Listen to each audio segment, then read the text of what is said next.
Good morning बच्चों। आज हम लोग पढ़ेंगे प्रश्नावली 7.2 निर्देशांक ज्यामिति। 7.2 निर्देशांक ज्यामिति में पढ़ना है कि उस बिंदु के निर्देशांक ज्ञात कीजिए। बिंदु के निर्देशांक की अगर बात करता है कि निर्देशांक ज्ञात कीजिए तो x और y को हमको निकालना होता है। कह रहा है कि जो बिंदुओं -1, 7 और 4, -3 को मिलाने वाले रेखाखंड को 2:3 के अनुपात में अंतः विभाजित करता है। अब यहां बात आई अंतः विभाजन। एक होता है अंतः और एक होता है वाह्य। ये भी ध्यान दीजिएगा, अंतः विभाजन क्या होता है और वाह्य विभाजन क्या होता है। अंतः विभाजन का फॉर्मूला दूसरा होता है और वाह्य का दूसरा होता है। जब आपसे पूछेगा कि अंतः विभाजित करता है या फिर वाह्य विभाजित करता है तो फार्मूले पे विशेष ध्यान देना कि पूछ क्या रहा है, कौन सा फार्मूला लगाएंगे। फार्मूला तो वही बनता है लेकिन उसमें प्लस माइनस का डिफरेंस हो जाता है। अभी देखो हम बता रहे कैसे लगेगी। तो देखो यहाँ पर x1 बराबर क्या है बेटा, तो -1 है। x2 बराबर कितना है, तो 4 है। y1 कितना है, 7 है और y2 दिया है -3। m1 बराबर दिया है 2 और m2 बराबर दिया है 3। अब जरा समझो, हमको कह रहा है बिंदु का निर्देशांक। तो बिंदु हमारे दो बनेंगे, एक बिंदु हमारा x बनेगा, दूसरा क्या बनेगा, y बनेगा और x y मिलेंगे क्या हो जाता है, उसी का क्या कहते हैं, निर्देशांक कहते हैं। तो सूत्र होता है भैया x बराबर m1 x2 plus m2 x1 अपान m1 प्लस m2 और y बराबर होता है भैया m1 y2 plus m2 y1 अपान m1 प्लस m2। अब यहां ध्यान देंगे, बात कह रहा है कि निर्देशांक निकालना है। अब ये फार्मूला जो लगाया गया है ये अंतः विभाजित करने वाला है, अंतः विभाजन का है, वाह्य विभाजन का नहीं है। वाह्य विभाजन अगर आपको निकालना होगा तो यही जो प्लस लगा हुआ है यही हम क्या कर देंगे, माइनस कर देंगे। बाकी सारी सवालें यही रहेंगी, यानी m1 x2 minus m2 x1 कर, यानी प्लस के स्थान पर क्या हो जाएगा, माइनस हो जाएगा। तो जब माइनस लगा देंगे तो वाह्य विभाजन की बात करेगा और जब प्लस लगा देंगे तो अंतः विभाजन की बात करेगा। और कक्षा 10 का जो सिलेबस है उसमें वाह्य विभाजन कटा हुआ है, केवल अंतः विभाजन है, इसलिए हम लोग ये फार्मूला पढ़ रहे हैं, वाह्य विभाजन का नाम नहीं लिया गया है। अब सवाल पे आते हैं, तो x बराबर हो जाएगा भैया m1 की वैल्यू कितना, 2, x2 की वैल्यू कितना है, 4 प्लस m2 की वैल्यू कितना है, 3 और x1 की वैल्यू कितना है, -1 बटे 2 प्लस 3। अब बेटा फिर देखो x बराबर जाएगा 2 चौक 8 प्लस माइनस 3 का नम 3 2, 8 में से 3 घटेगा तो क्या आएगा, 5। x बराबर कितना आ गया, ये इससे कट जाएगा। x की वैल्यू कितना आ गया, 1 आ गया। अब x की वैल्यू 1 आई, y निकाल लेंगे बेटा, तो y बराबर हो जाएगा m1 2 y2 -3 प्लस m2 3 गुणे y1 बटे m1 प्लस m2। ठीक, m1 प्लस m2 मतलब 2 प्लस 3, तो y बराबर 2 तिहाई, वो भी चिन्ह किसका, माइनस का, प्लस 7 तिरिक 21 बटे 3 2। अब घटा दो, 21 में 6 घटे कितना मिलेगा, 15 बटे 5, तो y बराबर जाएगा 5 तिहाई 15। यानी x की वैल्यू कितना आ गई, 1 आ गई और y की वैल्यू क्या आ गई, 3 आ गई। अब x की वैल्यू 1, y की वैल्यू 3, तो निर्देशांक लिख देंगे, लिखेंगे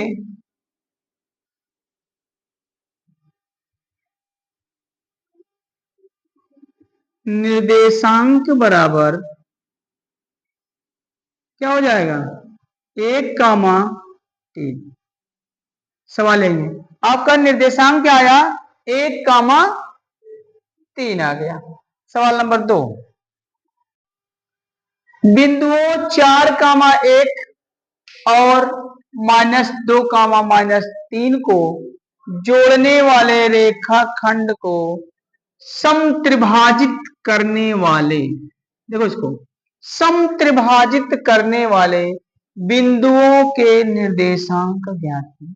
समत्रिभाजित का मतलब क्या होता है, कोई चीज दिया है, मान लो वो चीज है ए से बी के बीच की दूरी। अब ए से बी के बीच की जो दूरी है उसको हमको समत्रिभाजित मतलब समान 3 भागों में क्या कर देना है, बांटना है। तो अगर मान लो एक भाग यहां हो जाए 2 भाग, तो एक भाग 2 भाग और तीसरा भाग, यानी सभी भाग आपस में क्या है, बराबर है। यानी मान लो ये P है, ये क्या हो जाए Q हो जाए। तो हम कह सकते हैं AP बराबर PQ बराबर QB। कह सकते हैं, क्यों कह सकते हैं, क्योंकि कह रहा है कि समत्रिभाजित यानी समान 3 भागों में विभाजित किया गया है। बात समझ आए, इसका समझाने का मतलब समझो भी। यहां दिया है x1 बराबर 4, x2 बराबर -2, y1 बराबर -1, y2 बराबर -3। अब यहां m1 अनुपात m2 की बात हो रही है, किस अनुपात में निकाला जाए। तो हम कह सकते हैं पहले लिखेंगे 1:2, क्यों, और दूसरा होगा 2:2 और तीसरा होगा 3:1। यहां पर यानी m1 m2 का जो मान आएगा वो 3 बार निकलेगा। ऐसा क्यों हो रहा है, ध्यान दो। जब यहां हमने कहा A है, ये क्या है B है, हमने यहां कहा P है, यहां क्या है Q है। तो अगर मान लो बेटा ये एक भाग है, इसको 1 लिख दिया जाए, तो यहां 2 भाग बच रहा है कि नहीं बच रहा है, बच रहा है ना, या 3 नहीं वो 2 ही होगा। ठीक, अब यहां देखो एक, यहां क्या बचा 2, यानी अगर m1 का मान 1 रख दिया जाए, m2 कितना होगा 2 होगा। अगर यही चीज हम कह दें यहां से यहां क्या हो जाए, ये 2 लोग 1 हो जाए, ये अकेला हो जाए, तो 2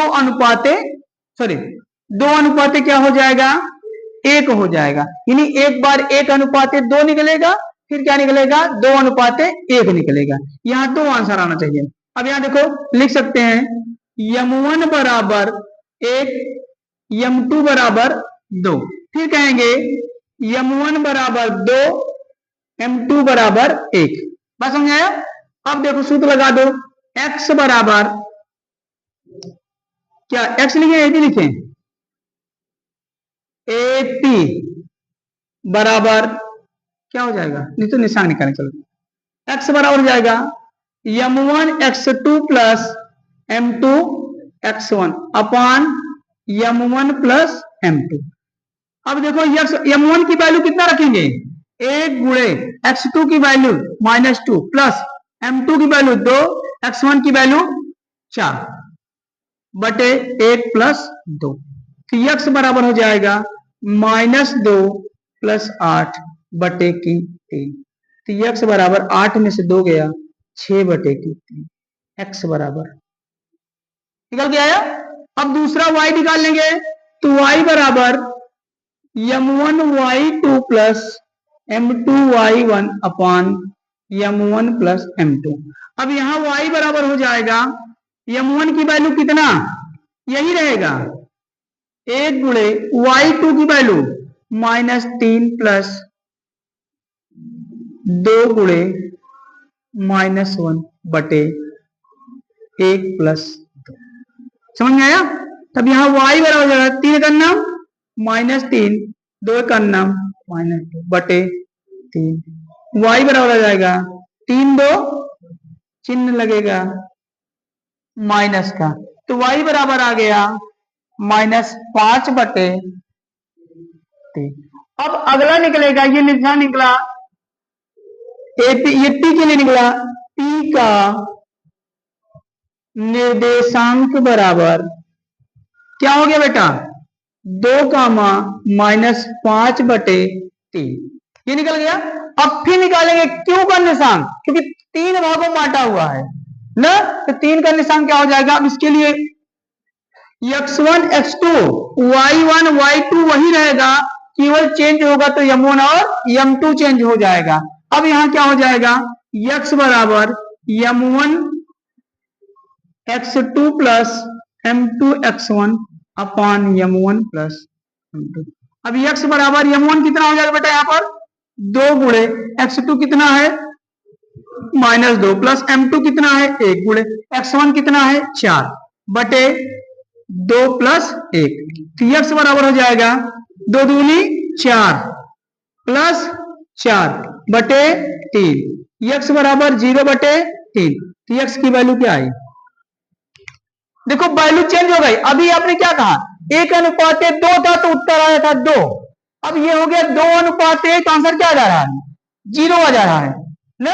अब यहाँ y बराबर इसे निकाल लेंगे, y बराबर क्या हो जाएगा, m1 y2 plus m2 y1 अपान m1 प्लस m2, तो y बराबर जाएगा भैया m1 कितना 2, y2 कितना -3 प्लस m2 कितना 1, y1 कितना -1 बटे 2 प्लस 1, y बराबर 3 दूनी तो प्लस माइनस माइनस, ये भी माइनस है तो प्लस माइनस 1 करना बटे 3, तो y बराबर क्या हो जाएगा 6 7, क्योंकि दोनों समान है ना, माइनस वाले हैं, 7 बटे 3।